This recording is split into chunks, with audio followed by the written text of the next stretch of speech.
नमस्कार। आज की वीडियो में हम लोग जानेंगे कि न्यूरोथेरेपी क्या है। ठीक है, आप लोग भी हमारे साथ ही हैं, आप लोगों के लिए भी बिल्कुल नया है। आप लोग भी जानना चाहते हैं कि न्यूरोथेरेपी असल में है क्या।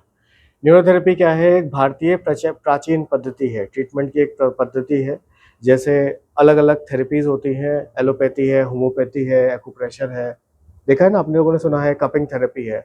इसी तरीके से एक और पद्धति है जो डॉक्टर लाजपत राय मेहरा जी ने खोज करके निकाली थी, रिसर्च करके पूरा अकुमुलेट करा है।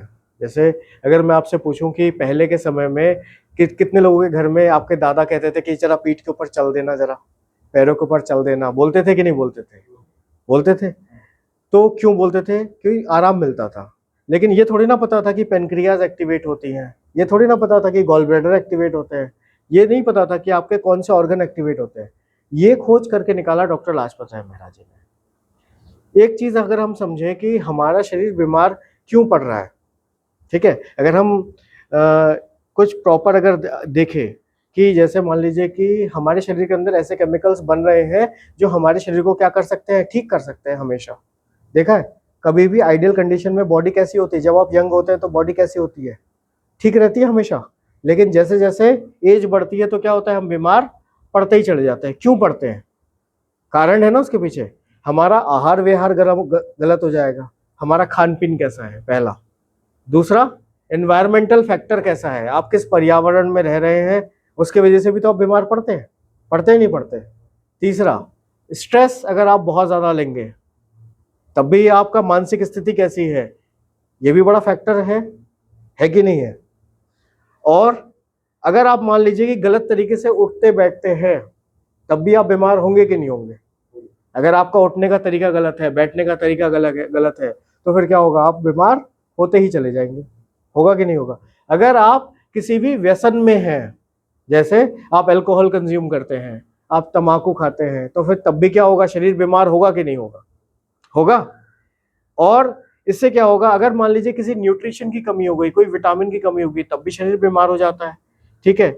या अगर किसी को बहुत ज्यादा गुस्सा आता है, हमें ऐसा लगता है कि अरे यार गुस्सा तो नॉर्मल चीज है, लेकिन आपको पता है कि अगर आप बहुत ज्यादा गुस्सा करते हैं तो आपकी जो ग्रंथियां हैं उसके अंदर क्या होता है, ऐसे केमिकल सिक्रीट होने लगते हैं जो हमारे लिए फायदेमंद नहीं है। और उस सिक्रीशन की वजह से शरीर के अंदर जो एक बैलेंस बना हुआ था वो बैलेंस डिस्टर्ब हो जाता है। और जैसे ही वो बैलेंस डिस्टर्ब हुआ तो फिर आप क्या होंगे, बीमार होंगे ही होंगे। अब जैसे एसिड अल्कलाइन का बैलेंस है बॉडी में, आपने क्या करा, पैक्ड फूड खाना शुरू किया। अब पैक्ड फूड खाने से क्या होगा, वो एसिड की मात्रा शरीर में बढ़ जाएगी। अब एसिड की मात्रा बढ़ेगी, वो बैलेंस खराब हो गया ना। अब वैसे ही बैलेंस खराब होगा तो क्या होगा, आप आपकी मसल्स लूज होनी शुरू होगी, आपको बीपी की शिकायत होने लगेगी, आपको कॉन्स्टिपेशन की शिकायत होने लगेगी। अब पेशेंट कोई आया आपके पास, वो बोलता है कि सर हमें कॉन्स्टिपेशन है। कॉन्स्टिपेशन रूट कॉज अगर हम देखेंगे तो फिर वो क्या है, उसका क्या है, एसिड अल्कलाइन का बैलेंस खराब है। अब हम लोग न्यूरोथेरेपी में क्या करते हैं, ये बात आती है न्यूरोथेरेपी में क्या करते हैं। अब न्यूरोथेरेपी में हम उसी बैलेंस को ठीक करते हैं जो एसिड अल्कलाइन का बैलेंस खराब हुआ है। न्यूरोथेरेपी में हम क्या करते हैं, जो आपकी ग्रंथियां, जो एंडोक्राइन ग्लैंड्स आपके प्रॉपर काम नहीं कर रहे हैं, उन्हीं ग्लैंड के ऊपर हम लोग काम करेंगे, उन्हीं ग्लैंड को एक्टिवेट करेंगे, बॉडी के अलग अलग पॉइंट्स को स्टिमुलेट करके। आपके अलग अलग ऑर्गन्स को हम लोग स्टिमुलेट करेंगे जो आपके ऑर्गन काम नहीं कर रहे हैं। जैसे किडनी है, लिवर है, अगर वो प्रॉपर काम नहीं कर रहा है तो उसको भी हम लोग क्या करते हैं, स्टिमुलेट करते हैं। और उसकी जो कमी थी जब वो पूरी हो जाएगी तो बताइए शरीर में बीमारी रहेगी? नहीं रहेगी। और यही क्या है, रूट कॉज है। वैसे हर समस्या की क्या करना होता है, जड़ पे जाना है हमें। अगर मान लीजिए कि बुखार आ रहा है, आपको बार बार बुखार आ रहा है, आप क्या कर रहे हैं, एक गोली खाई आपने और आपको बुखार डाउन, लेकिन आपको शाम को फिर से बुखार आ रहा है, तो क्या आपने जड़ पे काम किया क्या, कि बुखार का आने का रीजन क्या है? अच्छा, बुखार बीमारी थोड़ी ना है, बुखार क्या है, फायर अलार्म की तरह है। समझ सकते हैं? आपके बिल्डिंग में आग लग गई तो फायर अलार्म बच जाएगा। अब आप सोचो कि बिल्डिंग की आग को ना बुझाऊं, मैं फायर अलार्म को बंद कर दूं, बताओ कैसा रहेगा? बताइए कैसा रहेगा? अगर बिल्डिंग में आग लगी हुई है, आग को ना बुझा के हम फायर अलार्म को बंद कर दे रहे हैं, बार बार आग लग रही है, बार बार फायर अलार्म को बंद कर रहे हैं, क्या कर रहे हैं हम? तो अब शरीर के में आते हैं, अब हम लोग यहाँ पे दवाई ले लेते हैं तो क्या कर रहे हैं, फायर अलार्म को आपने बंद कर दिया। समझे? अब जैसे ही फायर अलार्म बंद होगा आपको लग रहा है कि भैया कोई दिक्कत नहीं है, लेकिन दिक्कत तो है। अगली बार जब वो समस्या आएगी तो वो कम पावर से नहीं आएगी, कई गुना ज्यादा पावर से आएगी। हम लोग न्यूरोथेरेपी में क्या कर रहे हैं, रूट कॉज पे ही जा रहे हैं। हम रूट कॉज को ही ठीक कर देंगे। जैसे एक पेड़ है का एग्जांपल लेते हैं। पेड़ के अगर पत्ते खराब हो रहे हैं, फल खराब हो रहे हैं, और हम फूलों और पत्तों में बहुत पानी डाल रहे हैं, बहुत केमिकल डाल रहे हैं, तो बात बनेगी क्या? अगर उसके जड़ की समस्या है, जड़ में अगर कीड़ा लगा हुआ है, तो फूल पत्ती अपने आप खराब हो जाएगी। बात समझ में आई?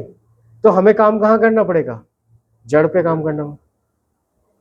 न्यूरोथेरेपी की जब हम मान्यताओं के ऊपर बात करेंगे तो आप जानेंगे कि हमारी बेस क्या है जिसके ऊपर हम लोग लेके चलते हैं। तो बात समझ में आई? अब न्यूरोथेरेपी को अगर कोई आपसे पूछे कि न्यूरोथेरेपी क्या है, दरअसल में है क्या, थोड़ा सा आप बताइए हमें। तो न्यूरोथेरेपी एक ऐसी प्राचीन चिकित्सा पद्धति है जो कि हम क्या कर सकते हैं, बिना दवाई, बिना मशीन, शरीर के अलग अलग अंगों को, ऑर्गन को स्टिमुलेट करके, अलग अलग पॉइंट्स को स्टिमुलेट करके हम लोग क्या कर सकते हैं, उससे रिलेटेड कोई भी केमिकल इम्बैलेंस जो हुआ है उसको हम बैलेंस कर सकते हैं, और उसी से हम लोग क्या करते हैं, शरीर के अंदर आई हुई किसी भी बीमारी को ठीक कर सकते हैं। समझ में आया? समझा सकते हैं? किसी को सरल भाषा में अगर समझाना हो तो समझा पाएंगे कि न्यूरोथेरेपी क्या है? एक ऐसी चिकित्सा पद्धति जिसमें शरीर के अलग अलग जगह पे निश्चित समय के लिए, निश्चित एंगल पे दबाव डाल के शरीर के विभिन्न ग्रंथियों को हम लोग उकसाते हैं, विभिन्न एंडोक्राइन ग्लैंड्स को उकसाते हैं, विभिन्न ऑर्गन को उकसाते हैं। पैनक्रियास को उकसाने के लिए अलग पॉइंट है, गॉलब्लैडर को अलग पॉइंट है। उसके जरिए हम लोग क्या करते हैं, जो इम्बैलेंस आया है शरीर में उसको ठीक करते हैं। बात खत्म। बात आई समझ में आई? डाउट तो नहीं रहेगा आपको? बहुत अच्छे, ठीक है। इसके बाद आते हैं कि what is the base of neurotherapy. Base क्या है, मान्यताएं क्या है जिसके ऊपर ये खड़ा हुआ है? आता है ना, क्वेश्चन आता है, व्हाट इज द बेस। आप जो बात कर रहे हैं इसका बेस क्या है, तथ्य क्या है? होता है, यही तो होता है हमेशा। जो आप शब्द कह रहे हैं तो उसका बेस क्या है? ऐसे ही हर थेरेपी का एक बेस होता है। जैसे जब आप एक एलोपैथिक डॉक्टर के पास जाते हैं तो उसका एक सिस्टम है, उन सिस्टम को वो चेक करता है कि इन पैरामीटर्स को मुझे देखने हैं। करता है कि नहीं करता है? क्या क्या चीजें चेक करता है जब आप एलोपैथिक डॉक्टर के पास जाते हैं? ठीक है, क्या चेक करता है कि बॉडी में कोई इन्फेक्शन तो नहीं हुआ है। करेगा, पहला चेक वो चेक करता है कि शरीर में कहीं इन्फेक्शन तो नहीं आया है। करेगा।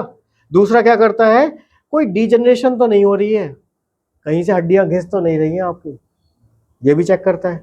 फिर क्या चेक करता है कि कोई जन्मजात बीमारी तो नहीं है। होता है ना, कोई जन्मजात बीमारी तो नहीं है, कोई विटामिन की कमी तो नहीं आ गई है शरीर के अंदर। चेक करते हैं कि अरे आपके आयरन की कमी है, आपको फॉलिक एसिड की कमी है, आपको विटामिन डी की कमी है, तो वो चीज पूरा करिए तो बीमारी ठीक होगी। तो उनका ये क्या है, बेस है। समझ में आया? ऐसे ही आप जब आयुर्वेद डॉक्टर के पास जाते हैं तो वो क्या बोलता है, वो क्या चेक करता है, वात पित्त कफ, ऐसे ही चेक करते हैं। ऐसे ही जब आप उसके अंदर जाते हैं, बायोकेमिक सिस्टम के अंदर जाते हैं, तो उसमें क्या होता है, 12 तरीके के सॉल्ट को देखा जाता है शरीर के अंदर कि ये 12 तरीके के सॉल्ट आपके शरीर में कैसे हैं, वो बैलेंस है या नहीं है। वो ये मानते हैं कि अगर ये बैलेंस खराब हो जाएगा तब आप बीमार हो जाओगे।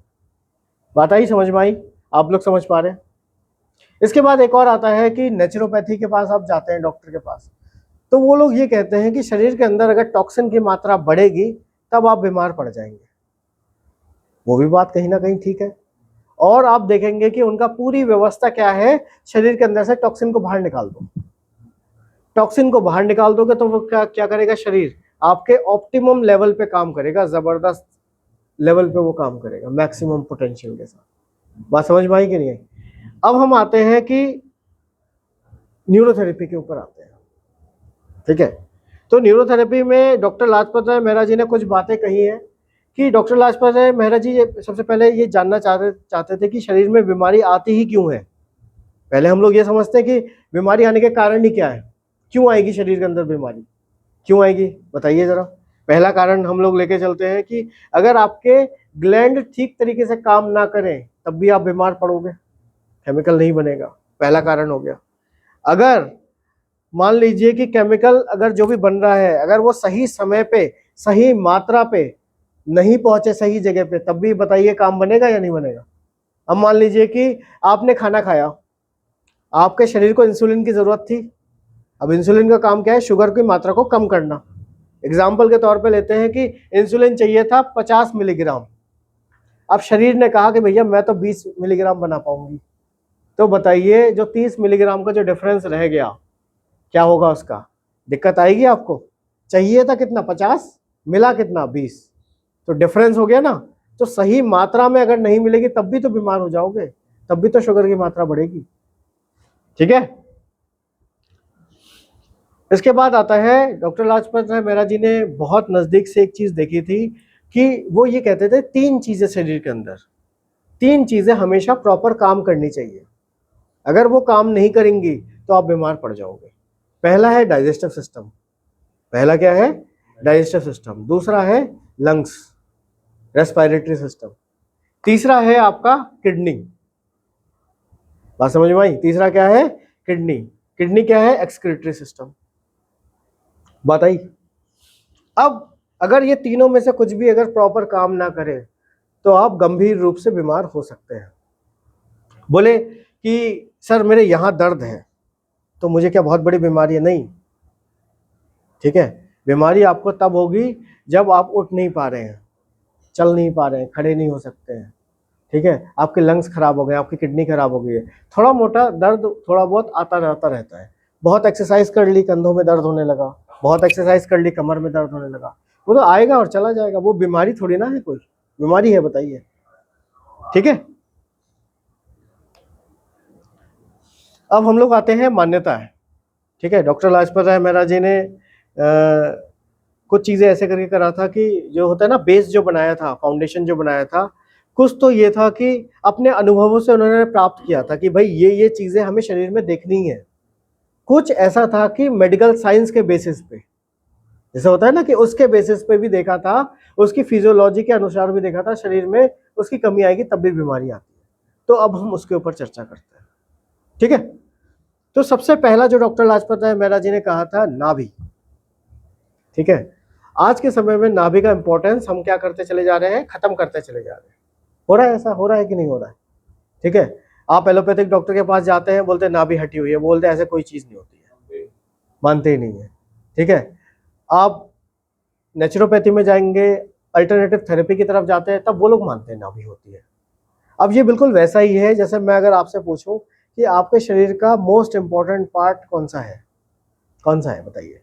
नाभि। आप? सिर, ब्रेन? ब्रेन भी तो है, दिल भी है, ब्रेन भी है। तो ये नाभि तो क्या कर रही है? दिमाग तो ज्यादा काम कर रहा है ना। तो क्या लगता है, दिमाग नहीं होना चाहिए? बताओ, अब बताओ, बताओ तब भी एक चीज तो आ रही होगी ना। क्या लगता है आपको, क्या मोस्ट इंपॉर्टेंट पार्ट क्या है? नाभि जड़ है, लेकिन तुम ध्यान देते हो कभी? आज तक आपने नाभि के लिए क्या किया है? मैं अगर आपसे पूछूं, कुछ किया है? आपने किसके लिए काम किया है? किसके लिए किया है? इसके लिए किया है, ब्रेन के लिए सबसे ज्यादा किया है। अब हम लोग एक एग्जाम्पल से समझते हैं कि हम लोग कितने गलत थे। गलती कहाँ हुई? जैसे एक वृक्ष का एग्जाम्पल ही लेंगे। पेड़ लगता है, जड़ें आती हैं, फल आता है। हमारा शरीर भी जब शुरुआत होती है तो कहाँ से होती है? नाभि से ही होती है। ये हमारे शरीर की क्या है? जड़ है। हम लोग पेड़ को जब बड़ा करना होता है तो हम लोग क्या करते हैं? पेड़ की जड़ पे पानी डालते हैं या पत्तों पे पानी डालते हैं? लेकिन क्या कभी हमने अपने इस पेड़ रूपी शरीर के अंदर पानी डाला जड़ पे? क्या किया आपने इस जड़ के लिए? कुछ किया आज तक? बताओ। अब तुमने जड़ पे पानी डाला नहीं, तुमने सिर्फ पेड़ के फल को पोंछने का काम किया है। ये फल है, लेकिन जड़ पे अगर हम शायद ध्यान देते तो शायद हम क्या होते? कुछ अलग व्यक्ति हो सकते थे कि नहीं हो सकते थे? ये बताओ मुझे। अभी जो आप हो इससे कई गुना ज्यादा बेहतर होते या खराब होते? मेरे को बताओ। अगर आपने अपनी जड़ को अच्छा रखा होता तो हो सकता था कि नहीं हो सकता? तो डॉक्टर लाजपत राय जी मेहरा जी भी यही कहते थे कि आपकी बॉडी का जो केंद्र है वो क्या है? नाभि है। हमें क्या करना है? नाभि को हमेशा चेक करना है कि नाभि आपकी जगह पे है कि नहीं है। अगर नाभि आपकी जगह पे नहीं होगी तो क्या होगा, आपके ऑर्गन कभी ठीक तरीके से काम कर ही नहीं पाएंगे। समझ रहे हैं आप बात को? और लेकिन हमने तो कभी काम किया ही नहीं है, ठीक है। और हमें ना किसी ने बताया था कि नाभि के भी कुछ एक्सरसाइज होती है, नाभि के भी कुछ डाल सकते हैं, नाभि में भी कुछ ऐसी चीजें डाल सकते हैं जो मिरेकुलसली आपके ब्रेन में भी काम करेगी। बताया कभी किसी ने? कुछ नहीं बताया। और ये चीज तो पता होनी चाहिए थी हमें, हर घर में पता होनी चाहिए थी। ये तो होना चाहिए था, नहीं होना चाहिए? ठीक है, अब देखते हैं हम। तो हम लोग क्या करते हैं कि जैसे नाभि के आसपास का जो एरिया है उसको हम लोग चेक करते हैं, ठीक है, दबा के चेक करते हैं कि वो ऑर्गन आपके प्रॉपर काम कर रहे हैं कि नहीं कर रहे हैं, वहां पे ब्लड सर्कुलेशन आ रहा है कि नहीं आ रहा है। ये बिल्कुल स्विच की तरह है। बोले आपको लिवर चेक करना है तो नाभि के राइट साइड में आप चेक करिए, आपको म्यूकस वाला चेक करना है तो लेफ्ट साइड में चेक करिए, आपको यूट्रस चेक करना है, WD वाला एरिया चेक करना है तो नाभि के नीचे चेक करिए, आपको लेफ्ट ओवरी चेक करना है तो नाभि के लेफ्ट साइड में जो है नीचे की तरफ लेफ्ट साइड में आप चेक करिए। सही है कि नहीं सही है? बात समझ में आई है आप लोगों को भी? तो क्या है, ये स्विच की तरह है। हम लोग डायग्नोसिस सीखेंगे, उसमें मैं पूरा आपको सिखाऊंगा कैसे होता है, ठीक है। तो ये वाला बात समझ में आया कि नहीं आया? कॉन्सेप्ट समझ में आया कि नहीं आया? ठीक है, थोड़ा सा टाइम दो, आगे ले लेना, मैम को ले लेना। दूसरा पॉइंट हमारा वही है, डॉक्टर लाजपत राय मेहरा जी ने जो देखा था कि बीमारी क्यों आती है, जो 3 ऑर्गन थे हमारे, मान्यताओं के अंदर भी यही बोला गया है, अगर शरीर के अंदर ये 3 पार्ट अगर आपके काम कर रहे हैं तो शरीर में बीमारी नहीं आ सकती। कौन कौन से थे 3 पार्ट बताइए?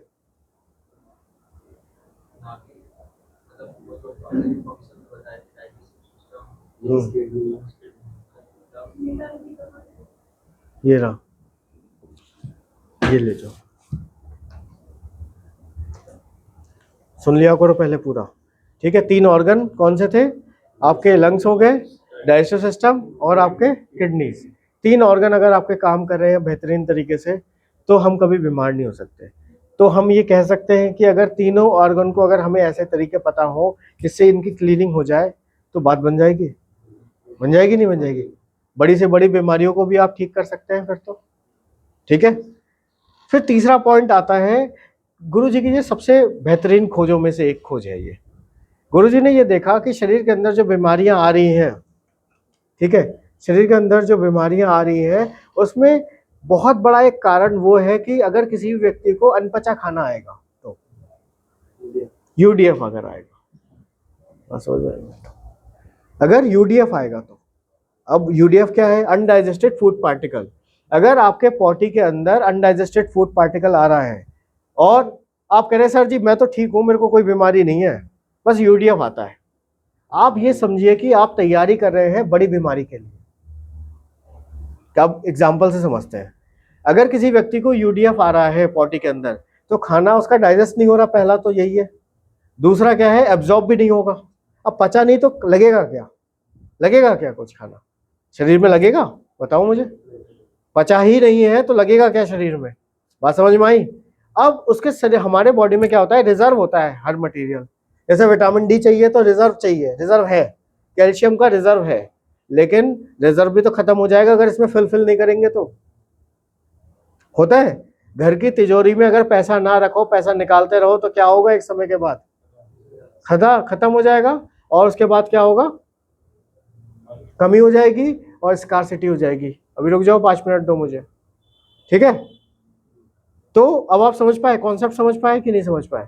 हमारे शरीर में बिल्कुल ऐसा ही होता है और वो चीज कमी होने लगती है और एक समय के बाद फिर वो बीमारी बड़ी होती चली जाती है। 1 बीमारी, 2 बीमारी, 3 बीमारी, 4 बीमारी, 6 बीमारी, 10 बीमारी। आपके पास ऐसे केस भी आएंगे जो आपसे कहेंगे कि सर मेरे घुटने में भी दर्द है, मेरे कमर में भी दर्द है, मेरे को गैस भी बनती है, मेरे सिर में भी दर्द होता है, मेरे को सर्वाइकल भी है, मेरे को UDF भी आता है। अब आप सोचिए आप किस किस के ट्रीटमेंट करेंगे? आपको एक चीज पकड़नी पड़ेगी, what is the root cause, उस पर काम करना पड़ेगा। तो डॉक्टर लाजपत राय मेहरा जी भी यही कहते थे कि आपको UDF के ऊपर काम करना पड़ेगा। UDF को बिना ठीक करे हम लोग ठीक ही नहीं कर सकते शरीर को। अब मान लीजिए किसी को UDF आ रहा है तो फिर क्या होगा शरीर में? बताइए, कैल्शियम और जो मिनरल्स हैं वो क्या प्रॉपर मिल पाएगा शरीर को? नहीं मिल पाएगा। अब उसकी कमी की वजह से भी तो बीमारी आएंगी। आयरन की कमी हो गई तो एनीमिया आ जाएगा, हीमोग्लोबिन की कमी हो गई तो और भी दूसरी दिक्कतें आएंगी, होगा कि नहीं होगा? विटामिन डी की कमी आएगी तो शरीर कमजोर हो जाएगा, हड्डियां कमजोर हो जाएंगी, होगा?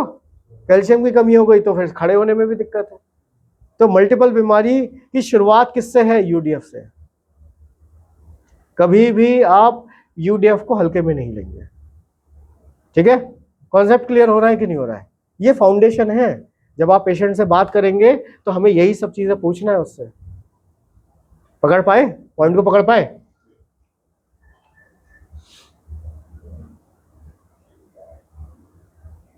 जैसे हम लोगों ने एक कारण कहा था बेस के अंदर, ये भी वो करते हैं कि शरीर में जैसे बीमारी आने के 3 मुख्य कारण है। या तो ग्लैंड ठीक तरीके से काम नहीं कर पा रहा है, जो आपका एंडोक्राइन ग्लैंड है वो ठीक तरीके से काम नहीं कर रहे हैं। दूसरा इसी में आता है कि अगर वो प्रॉपर केमिकल सिक्रीशन नहीं करेंगे, कभी ज्यादा बनाएंगे कभी कम बनाएंगे, तब भी तो बीमारी आ जाएगी। जैसे थायराइड ग्लैंड है, थायराइड ग्लैंड अगर बहुत ज्यादा काम करने लगे तो क्या होता है? हाइपर थायराइड हो जाता है। कम काम करेगा तो हाइपोथायराइड हो जाएगा, बीमार हो गए। अगर केमिकल जो बन रहा है वो प्रॉपर सही जगह पे सही मात्रा में ना पहुंचे तब भी तो आप बीमार पड़ जाएंगे। जैसे इंसुलिन वाला एग्जांपल दिया था, शुगर वाला एग्जांपल है एक, सही है, वो भी एक मूल कारण है।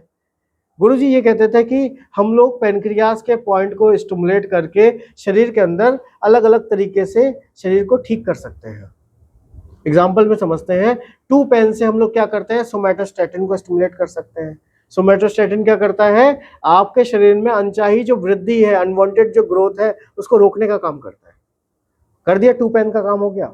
4 पेन का काम क्या है? ग्लूकागोन। ग्लूकागोन को स्टिमुलेट करता है, ब्लड के अंदर शुगर की मात्रा को बढ़ाता है। अब मान लीजिए आपको वीकनेस आ रही थी, शुगर की मात्रा कम है, कमजोरी आएगी, मात्रा को बढ़ा दिया तो ताकत आ जाएगी। ऐसी 8 पेन है, सोडियम बाइकार्बोनेट, एसिड की मात्रा ज्यादा है तो सोडियम बाइकार्बोनेट को बढ़ा के हम उसको बैलेंस कर सकते हैं। इंसुलिन शरीर में कम है तो इंसुलिन को बढ़ाना है तो 10 पेन कर सकते हैं। तो अलग अलग पेन के जरिए हम लोग क्या कर सकते हैं? शरीर के अलग अलग बीमारियों को हम लोग ठीक कर सकते हैं। बात समझ में आया? बेस समझ में आ रहा है कि नहीं आ रहा है? आ रहा है? कॉन्सेप्ट समझ में आ रहा है? और इसमें यह भी है कि अगर मान लीजिए कि आपके शरीर में एसिड की मात्रा बढ़ जाती है, ठीक है, अगर शरीर में एसिड की मात्रा बढ़ जाती है तो हम लोग कैसे चेक कर सकते हैं? नाभि से लेफ्ट साइड में पीछे की तरफ जब देखेंगे तब आपका एसिड का चेक होगा। मैं आपको अलग से बताऊंगा इसमें एसिड को कैसे चेक करना है, ये वीडियो अलग से मिलेगी आपको। एसिड को और अल्कलाइन को कैसे चेक करना है, कैसे बैलेंस करना है, ठीक है, ये वाला टॉपिक हम वहां पे कवर कर लेंगे। यहाँ कोई डाउट तो नहीं है? यहाँ तक कोई डाउट है? ठीक है, एसिड अल्कलाइन वाली बात हम लोग अलग से रखेंगे, एक वीडियो अलग से बनेगी एसिड अल्कलाइन के ऊपर सेपरेट, और वो 30-40 मिनट का हम लोग पूरा कवर करेंगे। उसमें कैसे चेक करना है, कैसे बैलेंस करना है, क्या क्या सिम्टम आते हैं एसिड में, क्या क्या सिम्टम आते हैं अल्कलाइन में, और कैसे उसमें डिफरेंस भी क्या क्या है। ठीक है भाई। डॉक्टर लाजपत राय मेहरा जी ने एक चीज और देखी थी कि न्यूरोथेरेपी का, जैसे ये उन्होंने अनुभव से पाया था जो अभी तक बताया। अब फिजियोलॉजी के तथ्यों के आधार पर भी न्यूरोथेरेपी का बेस गठन हुआ है। उसमें क्या बोलते थे कि डॉक्टर लाजपत राय महाराज जी ने ये देखा था, और ये है बॉडी में ऐसा सिस्टम है कि कुछ केमिकल जो बहुत ज्यादा इंपॉर्टेंट है वो क्या होता है, एक जगह नहीं बनते, कई जगह बनते हैं। मान लो यहाँ नहीं बनेगा तो यहाँ बन जाएगा, यहाँ नहीं बनेगा तो यहाँ बन जाएगा। हम लोग न्यूरोथेरेपी में क्या करते हैं कि मान लो कि वो ब्रेन में केमिकल नहीं बन रहा है तो हम लोग आंतों को स्टिमुलेट करके आंतों में केमिकल बनवा देते हैं, तो उससे उसकी कमी से जो बीमारी आई थी वो बीमारी ठीक हो जाती है। बात समझ में आई कि नहीं आई? ठीक है, जो भी केमिकल 2 जगह बनते हैं, उन 2 जगह केमिकल अगर नहीं बन रहा है तो एक जगह को हम स्टिमुलेट करके कर सकते हैं। जैसे एग्जांपल हो गया इसका पार्किंसन, किसी को पार्किंसन हो गई है, अब ब्रेन बनाता है डोपामिन, अब वो ब्रेन नहीं बना पा रहा है, हम लोग क्या करेंगे, आंतों को स्टिमुलेट करके डोपामिन को बनवा देंगे। आया? कॉन्सेप्ट क्लियर हुआ? बहुत सारे एंडोक्राइन डिसऑर्डर होते हैं, एक और पॉइंट आगे, एंडोक्राइन डिसऑर्डर होते हैं। उसमें क्या होता है, आपके एंडोक्राइन ग्लैंड्स जो होते हैं वो काम नहीं कर रहे हैं, एड्रेनल ग्लैंड प्रॉपर काम नहीं कर रहा है, आपका हाइपोथैलेमस काम नहीं कर रहा है, आपका पिट्यूटरी ग्लैंड। तो इसमें क्या होता है, पिट्यूटरी ग्लैंड एक ऐसा ग्लैंड है जो सबको कंट्रोल करता है, मास्टर ग्लैंड जिसे बोलते हैं। अगर बोलो मास्टर को अगर कंट्रोल कर लो तो सबको, तो प्रजा को तो कंट्रोल कर ही लोगे ना। राजा को कंट्रोल कर लो तो प्रजा अपने आप कंट्रोल हो जाएगी। राजा को जीत लो तो पूरा साम्राज्य हमारा हो जाएगा। होता है, ऐसा ही होता है। तो हमारे शरीर में जो एंडोक्राइन ग्लैंड का जो राजा है वो कौन है? Pituitary gland. और हमारे न्यूरोथेरेपी में ऐसे तरीके हैं जो पिट्यूटरी ग्लैंड को स्टिमुलेट कर सकते हैं। अब पिट्यूटरी ग्लैंड को स्टिमुलेट कर दिया, एक्टिवेट कर दिया, तो फिर बताओ बात बनेगी या नहीं बनेगी? बन जाएगी। तो एंडोक्राइन रिलेटेड जो डिसऑर्डर है उसको हम ठीक कर सकते हैं, नहीं कर सकते? कर सकते हैं। आया कॉन्सेप्ट समझ में, आया कि नहीं आया? बहुत बढ़िया। जैसे आप सभी लोग जानते हैं हार्मोन सुना है आप लोगों ने? सुना है ना? अब हार्मोन के लिए क्या होता है कि हर चीज का एक रॉ मटेरियल होता है कि नहीं होता है? मानते हैं ये चीज को? ठीक है। तो हार्मोन बनाने के लिए भी 3 चीजें चाहिए होती है शरीर में। एक है आपका कोलेस्ट्रॉल, पहला क्या है? कोलेस्ट्रॉल। दूसरा है टायरोसिन अमीनो एसिड, और तीसरा है प्रोटीन। 3 चीज हमें चाहिए। 3 चीज अगर मिल जाए तो फिर क्या होगा? हार्मोन बन जाएगा। अगर मान लो ये रॉ मटेरियल हो गया, अगर मान लो प्रोटीन प्रॉपर नहीं मिलेगा तो बताओ हार्मोन बन पाएगा? हार्मोन नहीं बनेगा तो बीमारी होगी कि नहीं होगी? तो बताओ डाइजेस्टिव सिस्टम कनेक्ट हुआ कि नहीं हुआ हार्मोन से? अगर किसी को साइकोसिस है, मेंटल रिलेटेड डिसऑर्डर है, केमिकल नहीं बन रहा है, डोपामिन नहीं बन रहा है, सेरोटोनिन नहीं बन रहा है, क्यों नहीं बन रहा है? क्योंकि रॉ मटेरियल नहीं होगा ना। मैं अगर आपसे कहूं कि भाई पनीर की सब्जी बनाएंगे या बनानी है, अब तुम मुझसे कहोगे सर पनीर नहीं है, तो पनीर की सब्जी बन पाएगी क्या? नहीं बन पाएगी। बोले आलू भी है, मटर भी है, मिर्च भी है, सब कुछ है, लेकिन बस पनीर नहीं है, तो पनीर की सब्जी कहाँ से बन जाएगी? पनीर की सब्जी छोड़ के दूसरी सब्जी बन सकती है। तो ऐसे ही हार्मोन के साथ है। तो हार्मोन को बनाने के लिए 3 चीजें तो चाहिए ही चाहिए। क्या है वो? टायरोसिन अमीनो एसिड, प्रोटीन और कोलेस्ट्रॉल। 3 चीजें हैं, याद रखिएगा। ठीक है। और न्यूरोथेरेपी के जरिए हम लोग क्या कर सकते हैं? डाइजेस्टिव सिस्टम को बेहतर कर सकते हैं। ये तीनों चीजें मिल जाएंगी तो बस बताओ बीमारी रहेगी या नहीं रहेगी? आया कॉन्सेप्ट समझ में? आया? मजा आया? ठीक है। अब ऐसे क्या होता है कि कई बार ब्रेन के अंदर जो मुख्य केमिकल है उसकी कमी आ जाती है, तो हमारा जो सेंट्रल नर्वस सिस्टम है वो क्या हो जाता है? गड़बड़ा जाता है। CNS जिसे हम लोग बोलते हैं।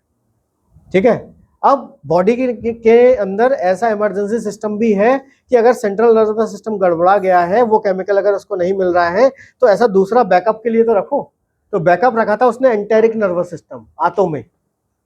बोलते हैं ना दूसरा दिमाग होता है आपका पेट में, बोलते हैं, ऐसा बोलते हैं। ठीक है। तो आंतों के अंदर हम क्या कर सकते हैं? स्टिमुलेट कर सकते हैं न्यूरोथेरेपी की मदद से, और वो एंटेरिक नर्वस सिस्टम को स्टिमुलेट करके आपके सेंट्रल नर्वस सिस्टम को ठीक कर सकते हैं।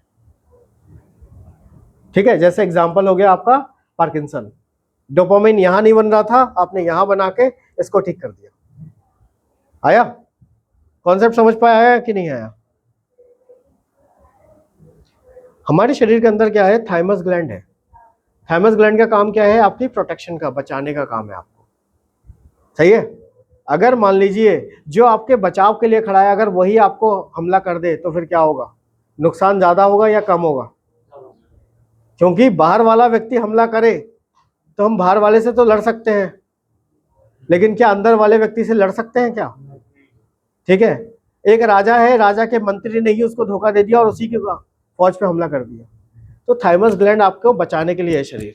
अब उसने क्या करा कि शरीर के ऊपर ही हमला करवा दिया, वापस हमला हो गया, तो क्या होगा? अल्टीमेटली होगा क्या? शरीर डैमेज ज्यादा हो जाता है। इसको हम लोग बोलते हैं ऑटो इम्यून डिसऑर्डर। क्या बोलते हैं इसको? Auto immunity. जब आपके ऑर्गन आपके खुद के ही सेल्स को डैमेज करने लगे, आपके ही जो बचाने के लिए जो हथियार बने थे वो आपके ऊपर ही हमला करने लगे, तो इसको बोलते हैं ऑटो इम्यूनिटी। ठीक है। इसका एग्जाम्पल एक बहुत अच्छा है, रूमेटॉइड आर्थराइटिस। बोले कि क्या सर इसको रोकने के लिए कोई तरीका नहीं है क्या? कोई तरीका तो होगा शरीर में, कोई तरीका तो बताओ, कुछ तो ऐसा बता दो कि रुक जाए मामला। बिल्कुल है। इसको रोकने के लिए एड्रेनल ग्लैंड है। अब हम लोग क्या कर सकते हैं? न्यूरोथेरेपी की मदद से एड्रेनल ग्लैंड को स्टिमुलेट करेंगे और क्या करेंगे? थाइमस को रोक देंगे। अब थाइमस को जब सप्रेस करेंगे तो उसकी उससे रिलेटेड जो बीमारी बढ़ रही थी वो भी रुकेगी या नहीं रुकेगी? अब देखिएगा एलोपैथिक के अंदर क्या होता है कि ऑटो इम्यूनिटी अगर हो गई है, ऑटो इम्यून डिसऑर्डर अगर हो गया है, तो they will give you steroids. उनके पास और कोई तरीका नहीं है उसको रोकने का। और स्टेरॉइड्स आपको अल्टीमेटली हार्म ही करेगा, फायदा नहीं करेगा, नुकसान ही होना है आपको। बात समझ में आई कि नहीं आई? क्लियर हो गया? कॉन्सेप्ट क्लियर हो गया? कोई डाउट तो नहीं है आपको? बहुत अच्छे, ठीक है। तो हम लोग क्या करते हैं, उसी शरीर के अंदर जो नेचुरल स्टेरॉइड है उसको स्टिमुलेट करके उसको प्रोड्यूस करवा सकते हैं और थाइमस ग्लैंड को रोक सकते हैं। बात आ गई? क्लियर हुआ? जैसे योग के अंदर हमने देखते हैं कि सांसों का बड़ा महत्व होता है, देखते हैं अनुलोम विलोम करते हैं, कपाल भारती करते हैं, भस्त्रिका करते हैं, तो हमने देखा है कि सांसों का बड़ा महत्व है। तो डॉक्टर लाजपत राय मेहरा जी ने भी कुछ चीजें नोटिस करी कि इन सब चीजों का भी बड़ा महत्व है शरीर के अंदर। क्या है वो चीजें? क्या है वो चीजें? हैं आपकी किडनी, दोनों ओवरी, ठीक है, और आपके एड्रिनल ग्लैंड। एड्रिनल ग्लैंड के भी दो भाग होते हैं, एक होता है एड्रिनल मेडुला और एक होता है एड्रिनल कॉर्टेक्स। क्योंकि ये चीजें क्या करती हैं, अलग अलग तरीके के केमिकल बना रही है। लेफ्ट ओवरी अलग कर रही है काम, राइट ओवरी अलग कर रही है। लेफ्ट किडनी अलग काम कर रही है, राइट किडनी अलग काम कर रही है। एड्रिनल मेडुला अलग काम कर रहा है, एड्रिनल कॉर्टेक्स अलग काम कर रहा है। समझे नहीं समझे? बात समझ में आई? ठीक है। तो उसमें हम देखेंगे, अगर ध्यान से अगर हम देखें तो हमारी जो लेफ्ट किडनी है वो क्या करती है, 80% एसिड को फिल्टर करती है, ठीक है। लेफ्ट वाला साइड क्या कर रहा है, एसिड को बैलेंस करने का काम कर रहा है। इसीलिए जब एसिड का बैलेंस करने वाला काम जब खराब हो जाता है तो लेफ्ट साइड में समस्या ज्यादा आती है। बात आई समझ में? राइट किडनी क्या करती है, 80% एल्कलाइन फिल्टर करती है। राइट ओवरी क्या कर रही है, 80% प्रोजेस्टेरॉन बनाती है। क्या बनाती है? प्रोजेस्टेरॉन। हम लोग एंडोक्राइन ग्लैंड्स के अंदर जब हार्मोन पढ़ेंगे तब एक एक हार्मोन के बारे में समझेंगे, ठीक है। लेफ्ट ओवरी क्या कर रही है, एस्ट्रोजन बनाती है। कितना? 80%। ऐसे ही राइट एड्रिनल मेडुला जो हमारा है वो क्या करती है, 80% नॉर एपिनेफ्रिन बना रहा है, नॉर एपिनेफ्रिन, ठीक है, इमरजेंसी हार्मोन है। और लेफ्ट एड्रिनल मेडुला क्या कर रहा है, 80% एपिनेफ्रिन बना रहा है। तो आप देख रहे हैं कि सिस्टम देख रहे हैं कितना कॉम्प्लेक्स है। लेकिन डॉक्टर लाजपत राय मेहरा जी ने कैसे करके इसका अध्ययन किया होगा और कैसे करके इसकी पूरी खोज करी, देखा आपने? समझ में आया? हम लोग इसके बाद अभी हम जानेंगे कि एसिड और अल्कलाइन को कैसे हम लोग चेक कर सकते हैं और बैलेंस कर सकते हैं इसके बाद, ठीक है। तो सभी लोग फिर हम लोग चेक करेंगे किसका कैसा है। चलो यहाँ तक ये वाली वीडियो हम लोग यहीं तक रखते हैं, नेक्स्ट पार्ट में हम लोग इसको देखते हैं।